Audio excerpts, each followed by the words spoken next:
Welcome into the Irish NFL show. It's Thursday Night Football. We are live tonight for a big Thursday night matchup. We have got the Giants going up against the Washington football team. Delighted to be live. Welcome into everybody watching from around Ireland, UK, Europe, and of course the rest of the world.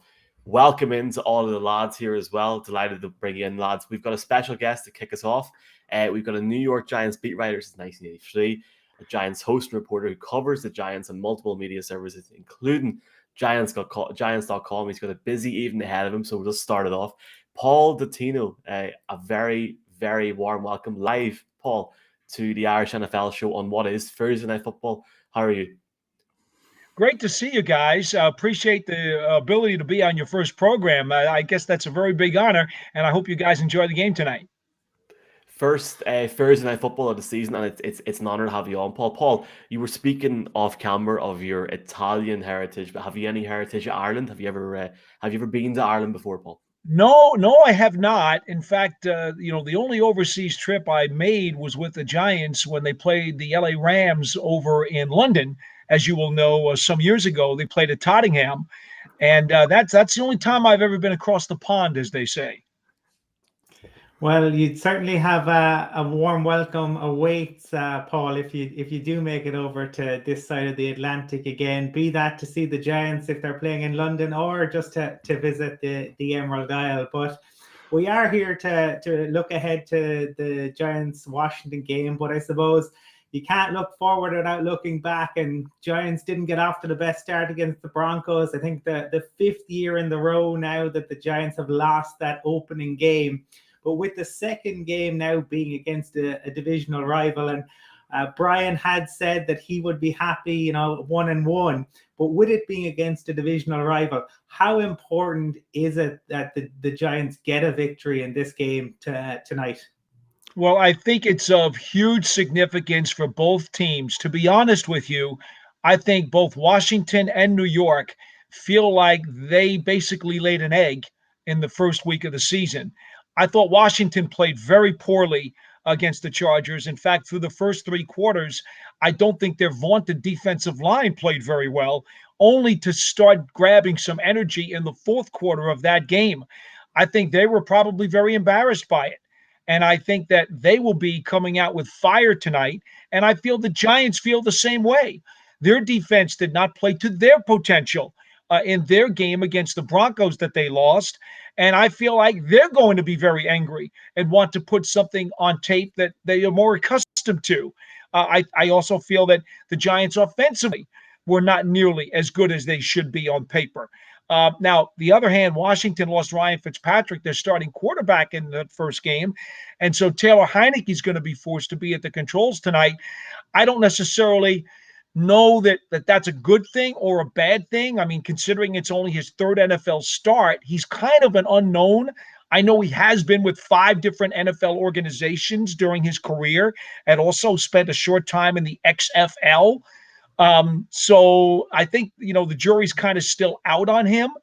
But I think that on paper, if both teams play to their potential, the Giants have a more complete and better balanced roster. So they should feel like they have an edge in this game. They have beaten Washington 5 straight and in 7 of their last 9 matchups. Paul, you touched on the Giants offense there. Last season, a lot of fans felt that Jason Garrett was limited with the playbook because Saquon went down in week 2. Slayton didn't really have a very good second year in comparison to the first year. And there was a few players that were mix and match throughout the season. So coming into this season with the playmakers brought in, which was touched on in the end of the season press conference with John Mara, Golladay, Kadarius Toney, albeit he's had a difficult training camp. It looked very similar on Sunday. There wasn't a lot to it. It looked like last season. Are we struggling because of the injuries, or is it a case that we're back to where we were last year? They really did look out of sync on offense and on defense. I thought special teams was the only one of the 3 units where the Giants played up to their potential, quite frankly. And I think you have a couple of factors here. One, you guys are probably familiar that, over the last 10 years, the collective bargaining agreement with the players union has watered down training camp significantly. And then they cut the preseason to only 3 games this year. I think if you looked around the NFL, remember there are 32 teams and 16 of them lost last weekend. How do you think the Falcons feel getting whacked by the Philadelphia Eagles? How do you think the Colts feel with the egg that they laid? You know, I think, to be frank with you, I think there are a lot of teams around the NFL who feel as though, you know what, they weren't in sync. They had bad first weeks, and they want to be more like themselves and put some good stuff on tape in week 2. So I think that's part of it. I really do. And I think if Joe Judge were to do it again, and it's too soon to ask him, I think he would probably play more of his starters, more snaps during the preseason. He kept telling us that the 2 weeks of scrimmages with Cleveland and New England at those practice sessions would kind of help serve as a pseudo for the 4th preseason game. Well, it didn't look like it to me last Sunday, fellas. It just did not look like they were in sync at all.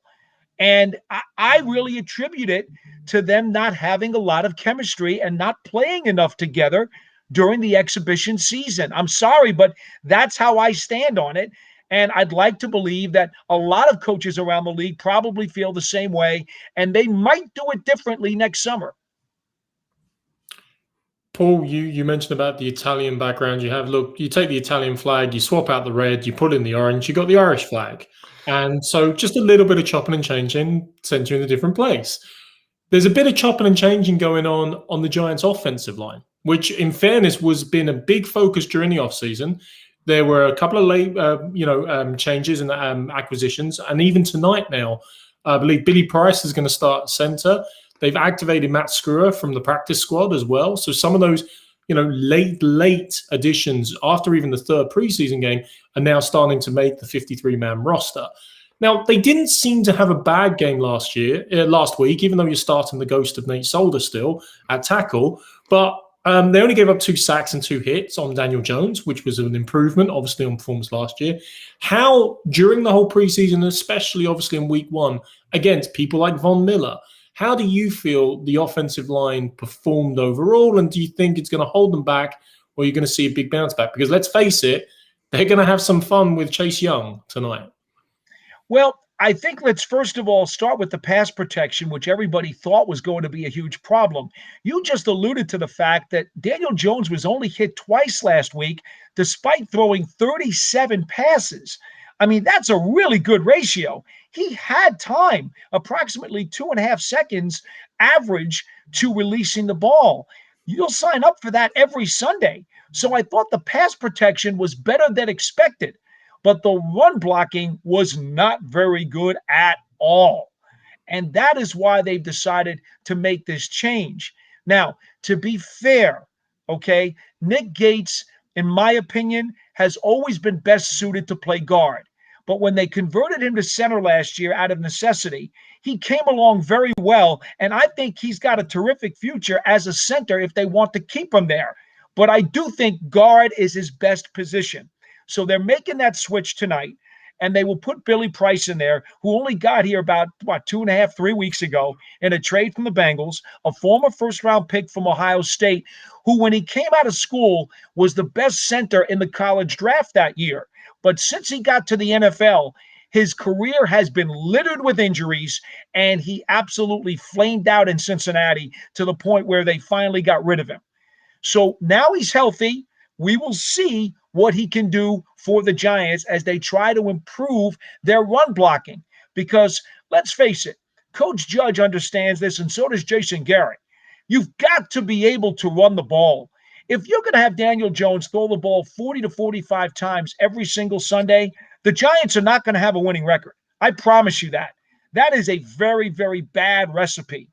So they're trying it now, sooner rather than later, to see if they can get a better run-blocking offensive line on the field. That's why they've made this change tonight. Skura will be the backup to Price at center. Now, I will say this. It's a little risky. In fact, it's more than a little risky, because the Giants had 2 practices this week, and they were walkthroughs. They had shells on Tuesday. There wasn't a real full practice. And then, of course, another walkthrough yesterday before they took the train to Washington. So they have not actually hit and had a real full practice with this newly configured offensive line. So this is a risk tonight against Washington. If it pays off, the coach will look very smart. If it doesn't pay off, everybody will wonder why he didn't wait until after the game and give himself 10 days until they face the Falcons in a week and a half. It's really interesting, the game against the Falcons as well in 10 days. Paul, looking at Washington with Fitzpatrick out of quarterback, do you think the game plan changes much for the Giants, or is it still very much the same because they've got a serviceable backup there as well in Heineke? Gentlemen, you bring up a real sore spot as far as I'm concerned in looking at these games this past Sunday. The Giants, if you've read some of the analytics services, but I didn't need to read them to see it, they had the 6th most effective pass rush in the NFL during week 1. They were constantly beating the Denver offensive line. They were in the backfield all day long, and they couldn't hit Bridgewater. He kept escaping.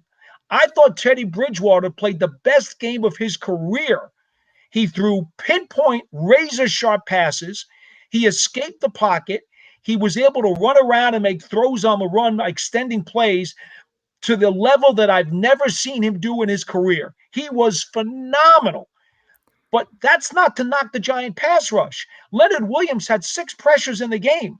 The Giants had 6 quarterback hits and 2 sacks. That's not terrible.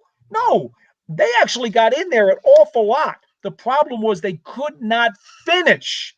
So what they've got to do tonight, if you watched Washington's game last week against the Chargers, their offensive line was very porous against the Chargers. Especially Joey Bosa in particular had a field day against them. First Fitzpatrick and then Heineke. They were running around like crazy. Heineke, not Fitzpatrick, Heineke was. Heineke is very mobile. He's short, he's small, he's athletic, he's quick, and he's slippery. And he's not afraid to throw one of those chest pass shovels. He's not afraid to throw on the run. He looks at his first receiver a lot.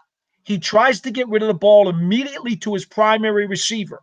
If he doesn't see that, he usually takes the ball down, tucks it away, and runs with it, which is why he's been in 5 different organizations, okay? That's why he hasn't been a starter his whole career, because, you want guys who are at a higher level and can make second and third reads and hold the ball longer and make a big play downfield. That's not what Heineke is. The problem for the Giants is that if they continue to pressure and penetrate against Washington like they did against Denver, and then don't finish and get their hands on him and bring him down, he will run around. He is slippery, and he will be able to make some plays. I'm not so sure that they wouldn't be better off with the immobile Fitzpatrick back there, where as a stationary target, he'd be sitting there like a telephone pole and they could tee off on him. That's not the case with Heineke. Although, again, Heineke is not an experienced veteran NFL quarterback who has an expansive resume. So the flip side to that is that could bode well for the Giants on the other side of it. Paul, yeah, I mean, watching Teddy obviously on Sunday, it was interesting because some of his plays, if Patrick Mahomes had made them, they would have got an awful lot of he was great. He really played unbelievably. But looking at the Giants QB situation and in terms of Daniel Jones, what was interesting was I read a piece just earlier today that talked about that Jason Garrett used pre-snap motion on 17 snaps last week, and I'm just that for a guy who it didn't feature really at all last year, is there a concerted effort to try to make life a little bit easier for Danny Dimes, and has he learned from the fumble again last weekend? Are we going to see Daniel Jones really actually learn this time? 2-part answer here. Let me take the first one first. In terms of what the Giants need to do offensively to help out Daniel Jones, well, they need to be able to run the ball. I told you, they can't throw the ball 40 times a game and expect to win. That's not the way they're built. That's not the way he's built, okay? So first things first, they're making this move with the offensive line thinking they will have a more powerful running game. That's the first thing, because one of the things they want to be able to do with Daniel Jones is to keep a defense honest so that, A, he can take some deep shots, because you guys, I'm sure, are aware of the stat that's been quoted around here in New York a lot. Last year, he was the most effective, efficient, deep ball passer in the National Football League. Well, to get him to do that, you've got to slow down the pass rush. How do you slow down the pass rush if you don't have a bunch of superstars on your offensive line? Well, you've got to be able to establish the run to keep them honest, and you have to be able to use the play action pass. That's how you do it. So that's first. Motion, fine, whatever. I'm not big on a lot of pre-snap motion, to be frank with you. I think if you execute and do what you do best, you can move the ball downfield. I don't necessarily think you need as much pre-snap trickery on offense. I'm more for that on defense. I love disguising and pre-snap trickery on defense, not so much on offense. I come from the old Vince Lombardi school. You guys know who Vince Lombardi is, I'm sure. Vince used to say, I don't care if they all know what's coming.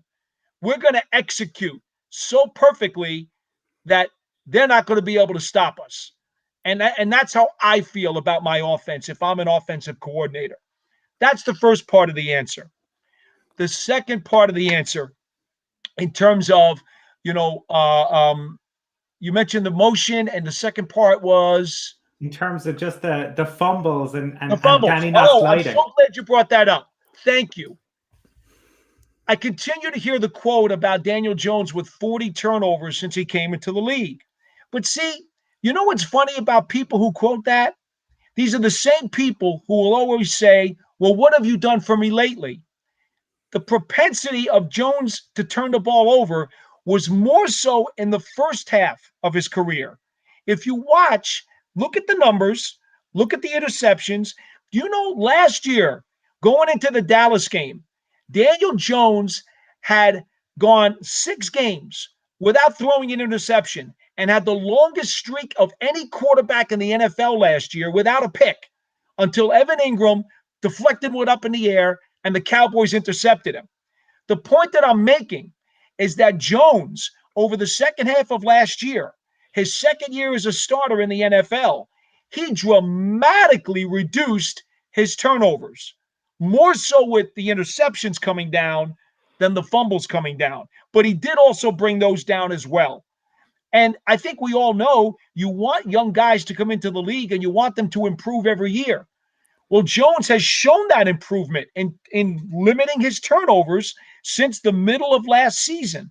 So why can't anybody recognize that? I don't understand. They just throw up his total, which includes the first year and a half of his career where his turnovers were horrific. It's not fair to crucify him for that. He's washed off that scarlet letter. So that's first. I add one other thing. To me, Daniel Jones made the cardinal sin of trying to do too much on that scramble the other day. Let me explain. Giants are down by 10. Second half. They're driving. They're in Denver territory. He sees room on a scramble, so he takes off. Now, what should he do? He should be smart. He should slide feet first, give himself up, take an 8-yard gain on first down, and take 2nd and 2 and line up for another play deep in Denver territory, still down by 10 points. That's what he should have done. But what did Jones do? He said to himself, we're not playing really well. We really need a spark. We need a big play. I'm running. I see the chains. I'm 2 yards short of the first down. Maybe I can even get more yardage. I'm going to try to run and make a big play. So what did he do? He didn't slide and give himself up, which is what he should have done. He tried to go forward and make the first down. So a Bronco tackles him, a second Bronco comes in and punches the ball out, and he's got himself a fumble. If he had given himself up on a slide, which was the conservative but smart play to do, you can't fumble. Remember, a quarterback gives himself up, they immediately blow the whistle dead. And if a defensive player hits him, it's a penalty. So all he had to do was to get himself out of a situation where a fumble could occur was to slide feet first and live for second down and 2. That's all he had to do. But he wanted to be a leader. He wanted to be aggressive. He wanted to be a spark plug. He saw the team really needed a jolt of electricity. So he tried to make a play. And that's what young players will do sometimes. They will try to make a play and extend themselves and do something foolish, like put themselves in position where they shouldn't have done it. And that explains that play. Paul, you touched on the interception there, week 17, with Ingram touching off his hands. We've seen Evan Ingram the last 2 or 3 years as underachieved, shall we say, since he was drafted. There was a big expectation when he came into the league. He's had injuries. He's injured again. He's out first 2 weeks. Where do you stand on him? Because with Giants fans, there's a very mixed view. Some feel he should have been traded by now. Some feel he should be given another opportunity. Well, the way I look at it, I also have to look at it from the business side. I appreciate the fans' perspective because they just see the production on the field, or for that matter, the lack of production when they see the drops, the deflections, and the missed blocks. I understand all of that. But let me ask you this.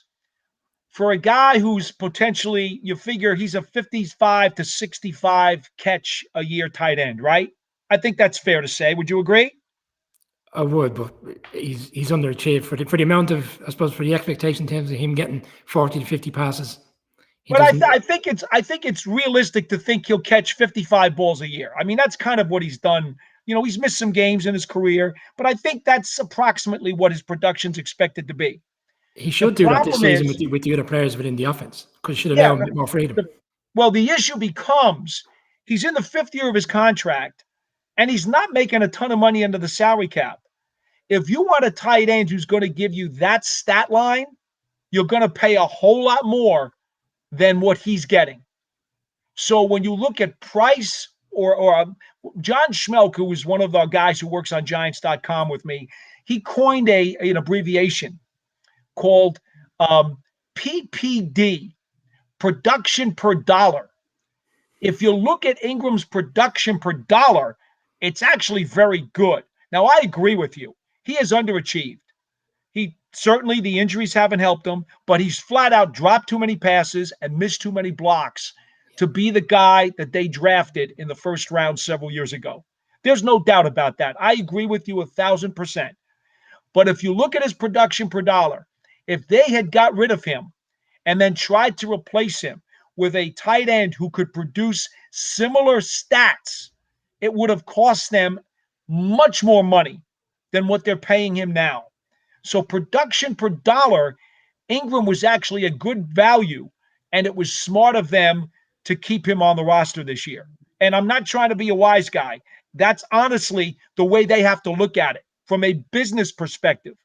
And lastly, this isn't really that important, but Joe Judge absolutely adores the guy. He loves him. It's his favorite player. And part of the reason is he practices unbelievable. You guys should come out to practice. He doesn't drop anything at practice. I mean, I think he could catch a mosquito. He's that great at practice. He just grabs everything. In the games, not so much. Paul, I feel like an Allen Iverson meme should be played at this point in time about practice, to be honest. Look, a couple of the things, just to touch on a couple of things you raised. I mean, you mentioned about the O-line. I fully agree. They shouldn't be making changes, especially for a road game when they haven't had proper practice as well, is seriously worrying. And on Daniel Jones, it's fair to say he's a lightning rod, not only for Giants fans, but for neutral fans trying to figure out, well, what's wrong with the Giants? Because you rightly mentioned he cut down on the turnovers last season, especially in the latter half. But he still only threw for 11 passing touchdowns as well. So the production that obviously Giants fans want to see from that quarterback position doesn't necessarily come true. And as a neutral, I loved your description of the fumble in this last game. The problem for me with Daniel Jones is we saw that in year 1. We saw that in year 2. And now in the first game of year 3, we see the same repeatable mistakes. But look, to wrap up. If I can for 1 second, the only thing I would say there, he did something really good when he made that mistake the other day against Denver. He actually had both hands on the ball. If you watch the play, he had both hands on the ball, which shows he was listening and he was learning. He did have both hands on the ball. True. It We wasn't just one, got, you know. we just So got to teach him to slide, Paul. We've got to teach him to slide. there you go. There you go. Before we get to your pick, though, I just very quickly want to touch a little bit also on the other side of the ball. You said, you felt the defense didn't perform last week the way it should and the way people expect. But let's face it, halfway through the third quarter, we're talking about 10-7 game. We're talking about 4th and 1. And the Broncos, you can say, did execute on really what was the pivotal play of that game. But the Giants defense, they got penetration. They had a chance to make the open field tackle on the tight end, and they didn't perform. And to me, it looked like, well, almost the defense gave up, and then Denver walked up and down the field on them for the rest of that game. What can they improve on that, and what are you looking for from them from tonight? And I'll hand it to Michael to wrap up and maybe just press you for a quick pick and prediction on the score for tonight. Well, a couple of things. First of all, again, the pass rush has to finish off those plays. You can't let a quarterback slip out of the pocket. When you surround him like a horseshoe, you got to finish it. You got to bring him down. And the pass rush was there time and time again and did not finish. So that's the first thing they've got to do. It's great to get a lot of pressures, but not if the quarterback gets away and still makes the play. Then what good was the pressure? So that's number one. Number two, I thought that the secondary did not play tight enough. I thought there were too many times where Bridgewater, because he was able to extend plays, they unfortunately, and they tell you this all the time, secondary can't cover forever. I understand that. But if I'm using more press coverage and more physicality in the first 5 yards and not letting those guys get off the line that easily, maybe if the quarterback does get around a little bit, the receivers won't be necessarily where they're supposed to be. Throw them off their routes earlier in the route so that when they are out there, and if he does throw a little off schedule, it's not as easy for them to get open. So I thought the Giants' secondary wasn't as physical as I expected them to be, and that would be the second part of the equation on defense that disappointed me in the game against Denver. Fair enough? Yes, sir. Sounds fair to me. Just finally, Paul, it's been great to have you on, and hopefully we can get you on again at some point, either during the season. Sure, fellas, no problem. Or in the offseason. I'm presuming, Paul, you're picking the Giants tonight, yeah? To win. Honestly, I really don't know that I would. Here's the thing. Here's what it's going to come down to. It's going to come down to which Washington's offensive line played very poorly last week too, but they were worse in pass protection. The Giants' offensive line was worse in run blocking. So which offensive line fixes their flaw tonight? That's the team that's going to win this game. And I'm telling you, given that the Giants just shuffled their offensive line today, I can't tell you with any confidence that they're for sure going to be the team to fix it.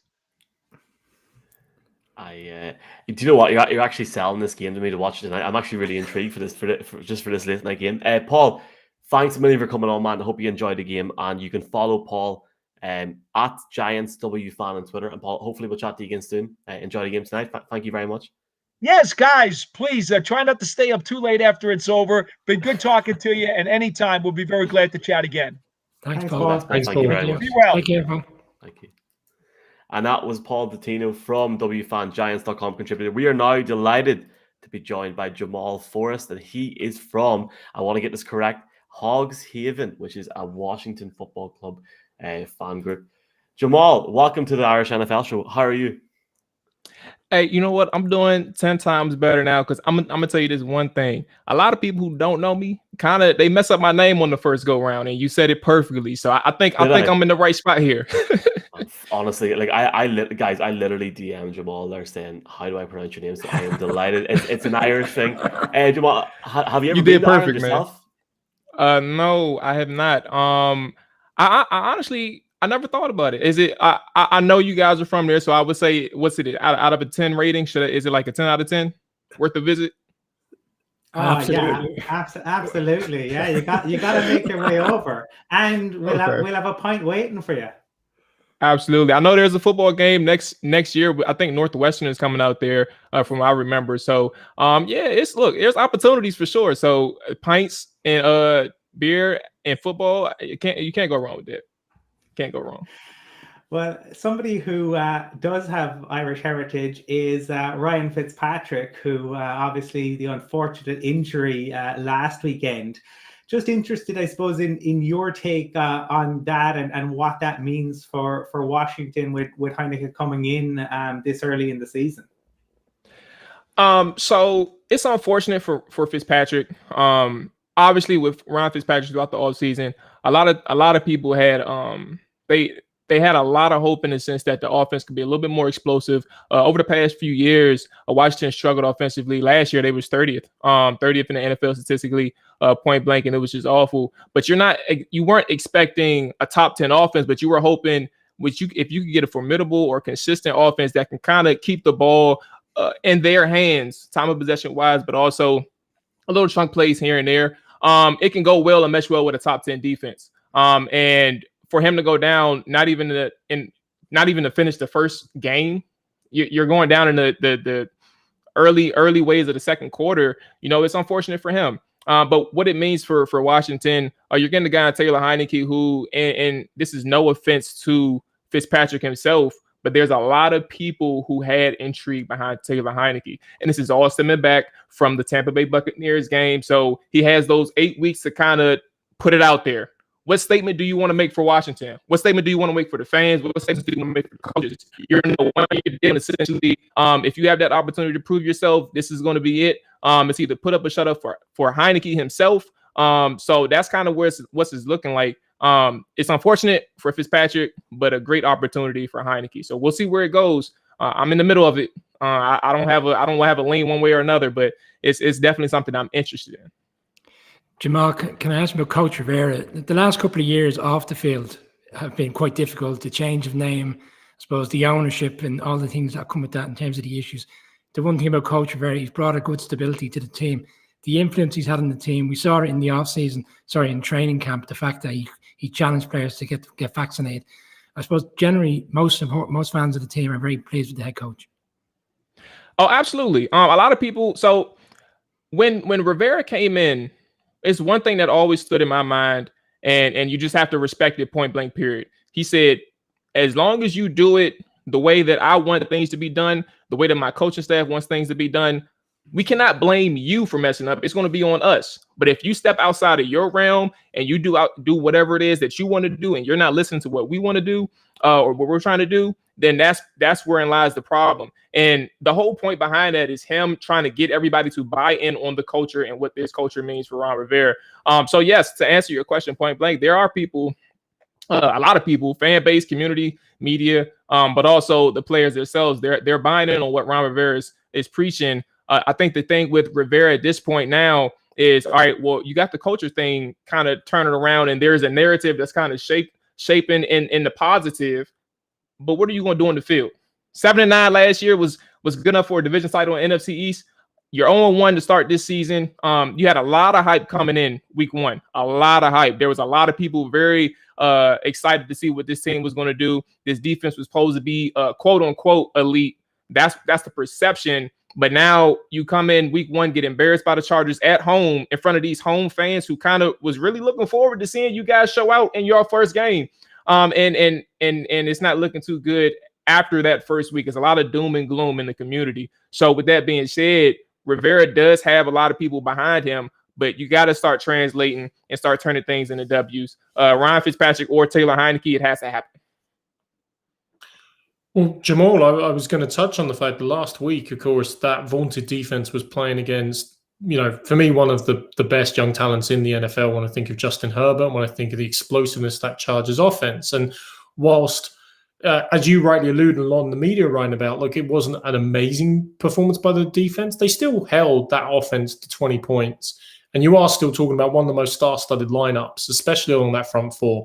Of course, Chase Young and Montez Sweat, but Jonathan Allen, even with his big deal, still to me is criminally underrated, and Darren Payne, they probably form the most telling front four in the NFL. Following the Washington team, how much are you licking your lips at going up against turnover machine Daniel Jones this evening? with a stat that everyone keeps mentioning, but 40 turnovers in 28 NFL games is 1.5 turnovers a game. So how do you feel that matchup will play? So it's funny. I just sent this text message to my friends about Daniel Jones' stats against Washington. So Daniel Jones is 4-0, 68% completion percentage, 8 touchdowns, 3 interceptions, 100 quarterback rating. And then you have 123 rushing yards, averaging 5 yards per carry against the Washington football team. He's 4-0 against Washington and 4-19 against the rest of the NFL. 4-0 against Washington, 4-19 against the rest of the NFL. It is frustrating looking at that number and saying, you know what, Daniel Jones sucks, the Giants sucks, and knowing that you can't beat them. You haven't beat them yet, and it's frustrating. But from the grand scheme of things, when you look at it just from a game-by-game perspective, you understand that there's always a shot to beat the New York Giants, especially with Daniel Jones at quarterback. The issue is understanding that when you come against an opportunity like Daniel Jones, you have to take advantage of the opportunity that it gives you. He fumbled 3 times against Washington before. You haven't recovered any. It's just bad luck. But also not only that, you're turning the ball over on the offensive side for Washington, and these things. First off, watch on the offensive side and special teams. You're shutting down against the New York Giants at the worst moments. I mean, that's kind of what hinders these guys. So when you're talking about Daniel Jones, it's all about capitalizing, making sure that you put him in tough situations to force his hand and make sure he's uncomfortable in the pocket. And if you're not getting those opportunities against Daniel Jones, especially after the outing that you had last week against the Chargers, I don't know. You have bigger problems than you can imagine if you're a Washington coach and a Washington player. So I'm just taking from that, Jamal, Daniel Jones equals kryptonite for Washington at the moment. Oh Lord, yes. Until we show otherwise, yes, correct. He's the kryptonite. I'm gonna give him the credit where it's due. We have not beaten him. We have not beaten the Giants as he's the starter. So until we can knock that off and get that off our back, that monkey off our back, then yes, he is the kryptonite, no question. If you look at your schedule, man, obviously a tough game to start the season last week against the Chargers. The Bills next week. I mean, this is a must-win game tonight, sure. And I mean that in the most positive way for both franchises. But this is a huge game, obviously a divisional game. But the prospect of playing a Bills team that are already playing catch-up after that Steelers game last week, it almost adds fuel to the fire tonight going into this game for Washington. Absolutely. And I'm actually glad you brought that up, the must-win factor, because throughout the week for Washington fans in the media and stuff, the local media, the question has been, is this a must-win game for Washington? And there's been legit controversy from people who have opinions on this topic saying that it's not a must-win.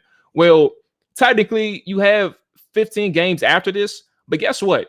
If you go 0-2 against after you play the Giants and the Chargers, and then like you mentioned, you got the Buffalo Bills and then the Falcons, but then the Saints after that, the Chiefs on down the road, the Packers, the Broncos on the road, all these things down the road, you're going to wish you beat the Giants.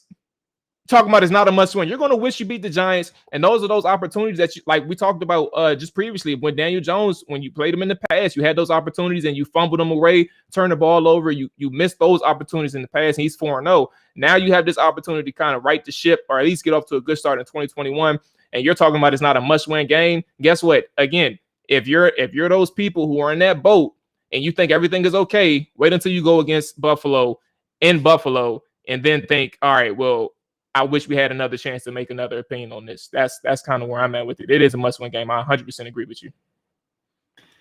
Just, I suppose, interested in your take as a Washington fan, looking at the Giants, and obviously they didn't open so well against the Broncos. But what are the outside of Daniel Jones being the kryptonite? What are the aspects of their team that would concern you, or equally that you think Washington can really exploit? Okay. So the areas that concern me is their run defense. Now a lot of people understand they gave up like 160-ish yards against the Broncos on the ground. There's two flaws to that number though. One of them was that 70-yarder with Melvin Gordon at the end of the game that kind of put the numbers out there. But secondly, Teddy Bridgewater had like 20-something yards or something like that too. So eliminate that 70-yarder, eliminate the rush yards that Bridgewater had as a scrambler, and you're looking at a rush defense point blank facing the running backs where their average they gave up 3.7 yards a carry. They're not giving up that much on the ground. That defensive line, 97 and 99, Leonard Williams and Dexter Lawrence, I believe, these guys are really good up front. And that front seven in general, they have a really good linebacker, Martinez, I believe. And these guys are something that are formidable up front and very consistent. It's just so happened that they busted a big run at the end of the game.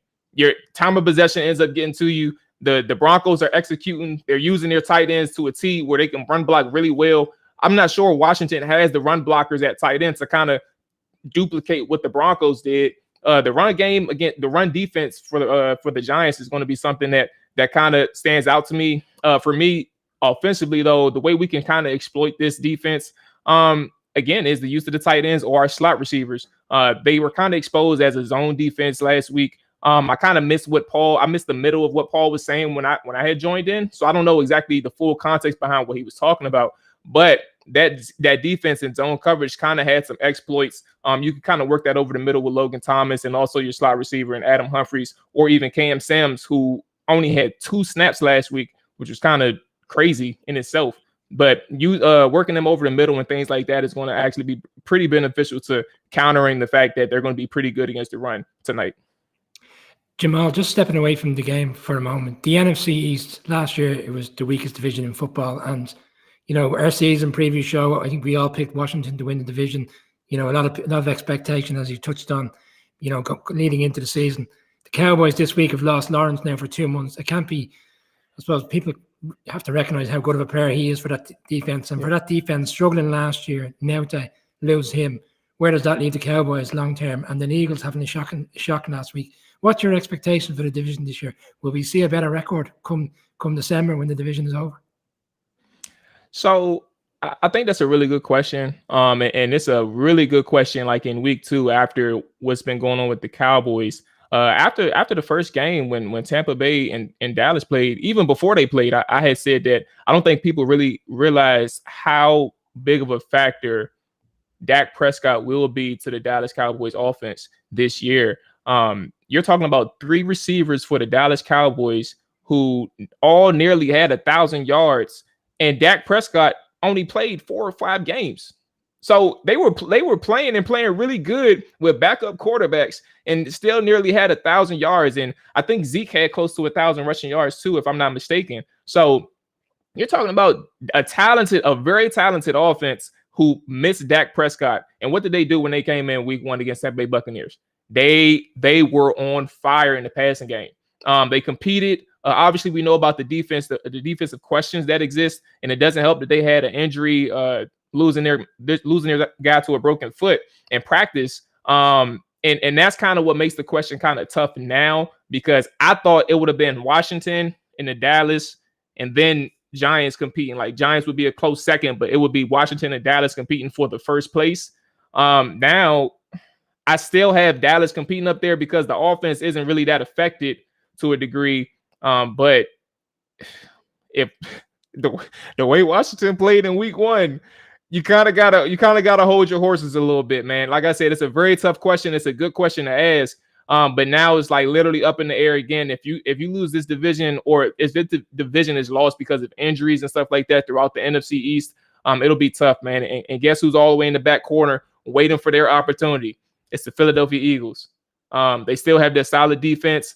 You're hoping you can see something out of Jalen Hurts if you're an Eagles fan. Very good outing, very good debut for week 1. And they're in that corner just waiting and waiting for somebody to mess up, because they can easily sneak in there as a wild card, if not division winner. Yeah, Jamal, I mean, I think the NFC East is definitely going to improve. I mean, you can now look at an 8-9 division winner with the 17-game schedule rather than 7-9. So, Brian, it's always positive. In fact, I think the only people more surprised by the Philadelphia Eagles in week 1 were Philadelphia Eagles fans who were probably preparing for the worst. So they are definitely around. Jamal, talking about your Washington team, though, I love actually, I'm looking at your setup behind, and it's like, it's so cool and sleek in relation to it. But there is one picture and there is a lot of empty space at the moment, right? And I think about Washington, Like, you had an amazing team, amazing 3 Super Bowls, obviously late 80s, early 90s, possibly one of the greatest Super Bowl teams of all time back in 91. When we think about that fantastic team under Joe Gibbs at the time. Sorry, it wasn't under Joe Gibbs, but Joe Gibbs obviously previous to that. But obviously a long drought interspersed with little spikes like the Robert Griffin debut season, for example. Now, what do you really need? And we talked about Rivera, we've talked about the quarterback situation, we've talked about the defense, but what do you think you need to get over that hump and start filling up that wall behind you with a few more pennants for the NFC East, maybe a couple of playoff wins, and maybe, who knows, getting back to the promised land once again? Oh man. I'll start with the basic. I'll start with the very basic. And it really is winning. But in order to win, the finer detail is actually getting the quarterback. Washington has had 30 quarterbacks over the past 28 years. 30 starting quarterbacks over the past 28 years. And you never settled on a quarterback. You mentioned RG3. RG3 had a great 2012 season. We thought we had it. We thought we nailed it. And everybody thought we nailed it. And a lot of stories and a lot of situations happened after he hurt his knee against the Baltimore Ravens mid-season, and things started to unfold. And as quickly as we had it, just like that, we lost it. Quarterback. I'm not going to sit here and say that it's impossible to find one.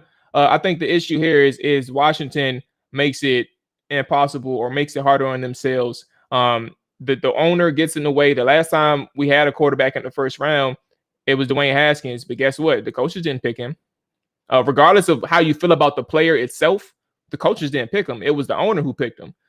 So you have an owner who's getting in the way, but it really comes down to winning and finding that quarterback. If you can find that stable quarterback, for example, like, think about it like this.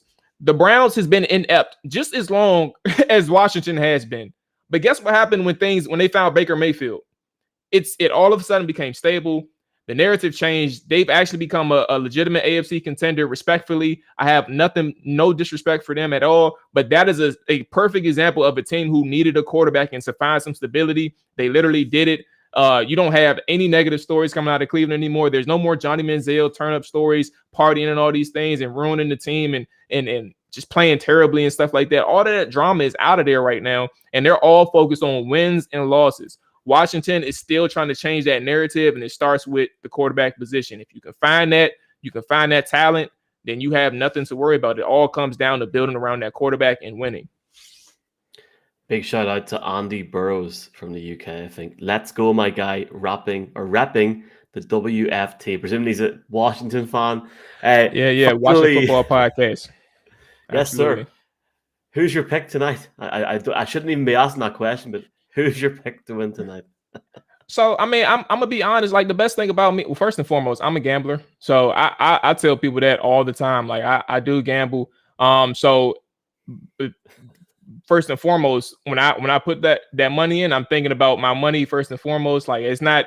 I'm not betting with my emotions. With that being said, it also influenced me and helped me get these picks out the way. With Washington, I think we're going to win, but I think it's going to be a close game than people expect. Obviously, Washington got embarrassed on their home turf Sunday, and it was ugly. But you got a quick turnaround. But both teams got quick turnarounds, and both teams got embarrassed. So what do you think they're going to do? They're going to bring their strengths in.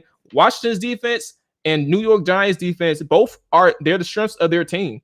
It's plain and simple. So what are they going to try and do? They're going to try and dominate the line of scrimmage, establish that up front. And truth be told, I think it's going to be the first team to 20 wins. And I think Washington gets there first. That's the part where I will have my little favoritism. I think Washington gets there first. It's 20, probably 20-17. It's that low scoring of a game. It's going to be a defensive game. It's probably going to get annoying to people who just want to see some scoring and excitement, but it's not going to be like that tonight, in my opinion. When we had a Washington fan coming on, I think Brian, who is a Giants fan, was a little disheartened. But then you mentioned you're a gambler, and you should have seen his face light up, because Brian is the gambler in our group. And look, Jamal, it's been fantastic having you on.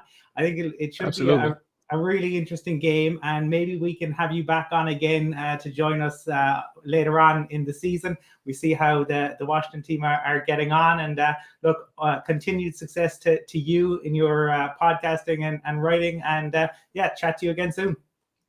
Absolutely. I appreciate the opportunity, and thank you all for talking to me. Obviously, we follow each other, so just let me know if y'all want me to get it back on. I'll be here for you all. Thank y'all. Thanks, Mike. Thank you, Jamal. Enjoy the game Cheers. tonight. Thank you, Jamal. All the best. Enjoy the game. Bye-bye. All right. Jamal Forrest from Hawks Haven. It's like an SB Nation Washington football team thing. Right, lads, welcome in. We're finally talking to each other for the first time here tonight. Let's put some chill hop music on. Just a bit. Oh, God. Let's not talk about Thursday football yet. We're going to look at the match group odds in a wee second, but let's look ahead to the weekend, week 2 of the NFL season, and after this game gets out of the way tonight, the NFC East, etc. Steelers, Raiders, that's a lovely game. Heinz Field, 6 o'clock on Sunday. The Eagles, the 49ers. The Browns going up against the undefeated Houston Texans. And the Jacksonville Jaguars are playing the Denver Broncos. The Panthers against the Saints. The Colts against the Rams. Some really good matchups there, boys. Dolphins, Bills.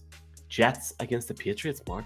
The Bears against the Bengals. The Bucks against the Falcons. The Cardinals against the Vikings, and the Seahawks against the Tennessee. Oh my God, what a game! What a game that is! It's almost as if I'm seeing this for the first time, boys. Chargers, Cowboys, that's on Sky. Ravens, Chiefs is Sunday Night Football. It's going to be hard to not stay up for that. And the Packers against the Lions finishes it all off on Monday Night Football. But tonight, gentlemen, we have got the Giants against the Washington football team. And lads, it's going to be an interesting game, and it's a game where you have to argue, I guess, lads, that both teams need to win. And Colin, it's a massive game for the Giants. Yeah, well, I think it's probably a massive game for both teams, as has been discussed, because the schedules that they have, and you don't want to start off 2-0 because the narrative then becomes that, you know, what's going to happen. We've discussed there's a lot of different and interesting angles, I think, in terms of how this can go. I'm really interested to see how that Washington team get on. Their defense has copped a lot of flack, and it's been interesting to me. You know, everyone's been super negative, but I thought Herbert was superb at the weekend, and it just kind of goes understated just how good he is. Justin Herbert at the weekend on third down, he was 13 of 16, 160 yards, 11 first downs, and a touchdown. I mean, that is just ridiculous. In the face of that, it's very difficult to stop him. They're not going to face a QB like that tonight. Unfortunately, just Daniel Jones is just not Justin Herbert. Very few people are Justin Herbert, but still plenty to look forward to in this game this evening. But let's get to the real point of tonight. The money, as Shane O'Mac said, here comes the money. I can't put the music on for copyright reasons, but we have got our partners over at Matchbook. Use your bonus code Irish NFL Show.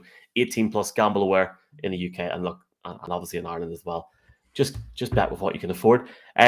Brian, now there's no prizes for guessing who you're supporting tonight, going by that t-shirt, but what's your thoughts, you know, with Team Matchbook tonight? Is there anything that tickles your fancy? Because you obviously picked a number of things on Monday night, and the Raiders, it all came up fancy for you. Well, it won't come as a surprise that I'm picking the Giants, and I probably will be the only one here picking the Giants this evening. But don't give it away yet. We haven't done the picks yet. This was the picks.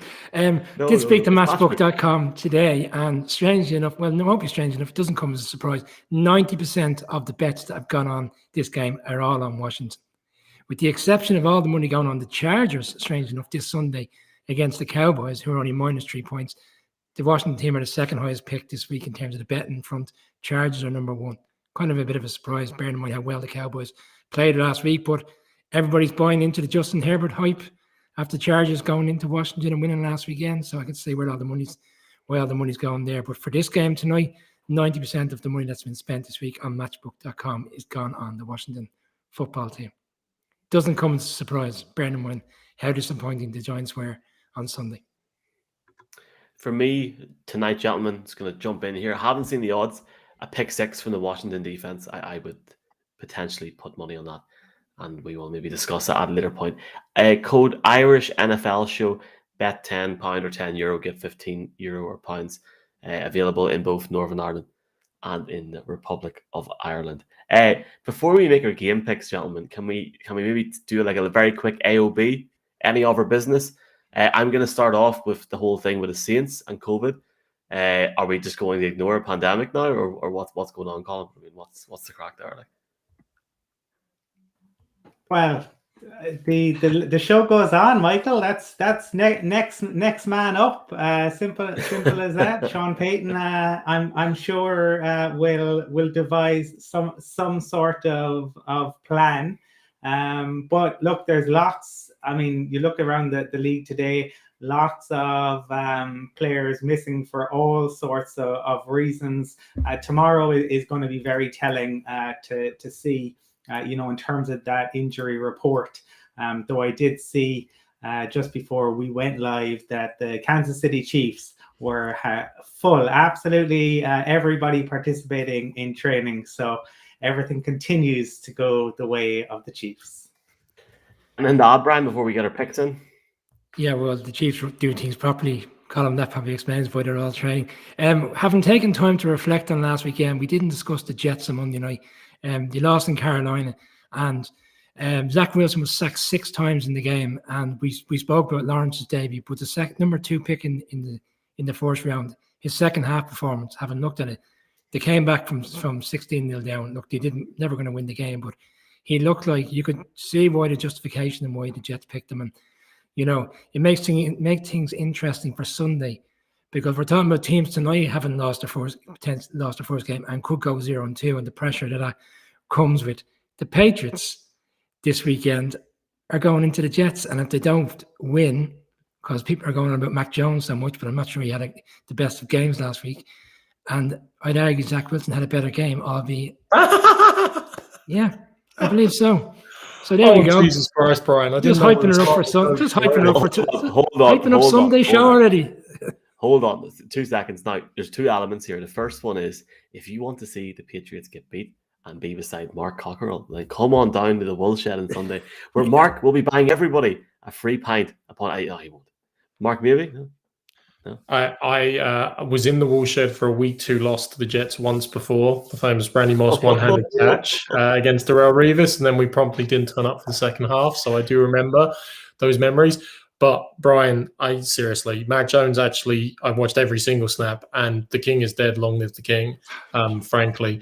It was an effective offense. Guys, so watch every single snap.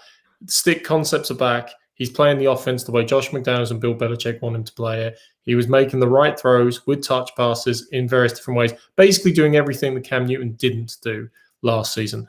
Ineffective in the red zone, which is the biggest issue, frankly, and that's obviously where Cam Newton did excel last season.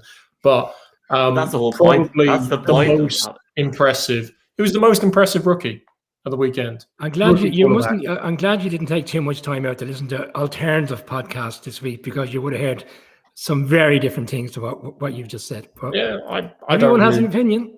And I don't really care, because I've seen what the Patriots try and do on offense, and he was doing what Bill Belichick and what Josh McDaniels want him to do, and it's been pretty successful after the last 21 years. So I'll stick with their philosophy on that. What else is interesting this weekend, Michael? Sky, actually, I know we gave Neil Reynolds a bit of gentle ribbing about picking the games. I mean, every single team in the NFC least will be on Sky this weekend. So if that impresses some people, I know Brian's excited about that. But, if you want a true comparison, I suppose, of all of those teams, at least you get to see it. And for me, I touched on it before. I once broke up with a girlfriend by telling her it's not me, it's you. I was just trying to be really blunt about the matter. And week 2, for me, it's all about, is it me or is it you? Like, were the week 1 performances by the Eagles, for example, just catching the Falcons on a lucky day? Was the ineptitude of the Vikings or the Bears offensive line just because they were up against a more dynamic pass rush, or do they truly have problems? What are the adjustments the teams are going to make, and what is the outlier from week 1? We talk about the Jags last season. We talk about lots of outliers from week 1 every season. But in week 2, we start to see repeatable patterns. And yeah, you got a great point. There's a lot of teams unexpected that might go 0-2. And even in a 17-game season, you start looking over your shoulder and going, guys, this wasn't the way this was meant to go. And this isn't what we want to happen. So let's see how it all pans out. I'm really disappointed because a minute and a half ago, about 2 minutes ago, trying to waste time here, I was trying to upload the video of Colin saying, so actually, do you know what? I can do it here. Hold on. So it's just in regards to what your Mac Jones thing was. And you were saying about Mac Jones and that he's like the king is dead. This is what I have to say about that. Like, what are you talking about? So fair. Yeah, I'm usually the one making outlandish comments. But between you kicked it off again. Brian saying that Mac Jones, like Wilson, had a better game, but then Mark tops it with the king is. I mean, forget we're not there yet, Mark. I mean, it was yes, I thought he was impressive, but my goodness, like it's like whenever Moisey brings in Januzaj, Colin. Oh, it was that was interesting. But we do have a game this evening. We do have a game this evening, gentlemen. Let's bring on the picks. It's time, gentlemen, to look at the picks. The Giants, who are 0-1, 40-something interceptions from Daniel Jones. The last time Daniel Jones played on Thursday Night Football, he ran for 80 yards and fell in his hole going up against the Washington football team. Colin, Michael, the last time you played on Thursday night, that he drove them down the field 80 yards for a touchdown, you mean? That's what happened on the next play. Colin, who have you got? I think it will be a close game because I do think that the Giants defense will keep them in it, given that the issues that Washington have on offense, and I do think that the Giants' run defense is pretty stout. And yeah, I mean the Melvin Gordon 70-yard run kind of blew the stats the other day. But there's still no Evan Ingram, and Saquon is still feeling his way back. And I know Brian says that the line was better than expected because Von Miller didn't get home really the other day, but Von Miller caused them all sorts of issues. I mean, Von Miller, like he runs up and he pushes Nate Solder, who just falls over. I mean, like that was terrifying to me if I'm watching that. And my giant just falls over because Von Miller ran into him. And remember that the Broncos were missing Chubb, so you know all the focus was on Von. You also had Nate Solder kind of tackling his own guy at one point. So I do have concerns about the O-line, but I do think it will be a close game because the Giants will make it close. But I just think that the Washington football team will have too much, and Gibson is a really good running back. I think he'll get them over the line. Brian, who are you going to pick tonight? Giants. I look at that secondary from Washington, which was to a certain extent overachieving last season in comparison to the front seven, and they gave up over 300 yards. And I know you make the point that Justin Herbert is much better than Daniel Jones, but I just feel that with Golladay there now, a week in, another week on, haven't played last weekend, and potentially a breakout game from Kadarius Toney. And if we can get that going, potentially Saquon gets holes. I think the Giants will win, and I do agree with Colin. It'll be a very close game, a very low-scoring game, but I think the Giants will just about get over the line and get their first win. Okay, cool. Mark, let's go. Who have you got? Taylor Heineke is obviously the X factor, one way or the other, in this game in terms of how he responds to Ryan Fitzpatrick. But look, last season he started the playoff game and went toe-to-toe with Tom Brady and kept Washington in the game all the way through. At least he stepped in last week as well. And like the Washington offense wasn't amazing last week, but it wasn't like there was a noticeable drop-off and bad turnovers occurring. I think if I'm Washington, I would feel a lot more comfortable about this if Curtis Samuel was injured and not on IR, because I would have an outlet receiver with a bit more speed to maybe, and drag routes or even just quick slants type, keep the Giants defense honest in some places. And Jamal's stats, obviously, about Daniel Jones and the Washington team have been the bunny of the Giants for the last while, do play on my mind. But with Barkley and Golladay still coming back from injuries, I actually struggle to see any positional group where the Giants are clearly ahead of the Washington football team. And in fact, I include quarterback in that consideration as well. So for that reason, and yes, I think the front four are going to have a field day. I've got Washington as my pick tonight. Oof. How do I bring this down to 2-2 and we all go home happy and healthy, and do we just have a bit of crack, boys, or do I look? Let's not cut the crap here, boys. Taylor Heineken. Saquon Barkley's not fit enough. I think they've got a good wide receiver core in Sterling Shepard, Kenny Golladay. I really like Golladay. I think Galladay's going to have a good season for the Giants. But from what I've seen with my team going up against the Giants last week, they looked like world beaters. KJ Hamler, anybody else would have caught that and took it into the end zone. I think that Antonio Gibson will have a couple of rushing touchdowns tonight, and I think guys like Chia Young will come into this, but Terry McLaurin at wide receiver will work well with Heineke, and I don't think it'll be close. So that's all I'm going to say, and I'm going to pick the Washington football team to win this game. And I feel horrible for saying that, but I just don't get the hype around Daniel Jones, and that's coming from a guy that's watched Drew Lock for a year and a bit. And I love everybody here, and we're going to move on from that now. But has anybody any final points to make? Brian O'Leary can be unbearably smug if the Giants win, in fairness. It will be fully entitled to put us all in our place. I should have been after picking the Raiders on Monday, and when I picked the Bengals last, I picked the Cards. So if I get this one right, sure, you'll know about 4:45 in the morning. Brian, there's a comment from Rizo saying, should you sit Saquon Barkley tonight in fantasy football?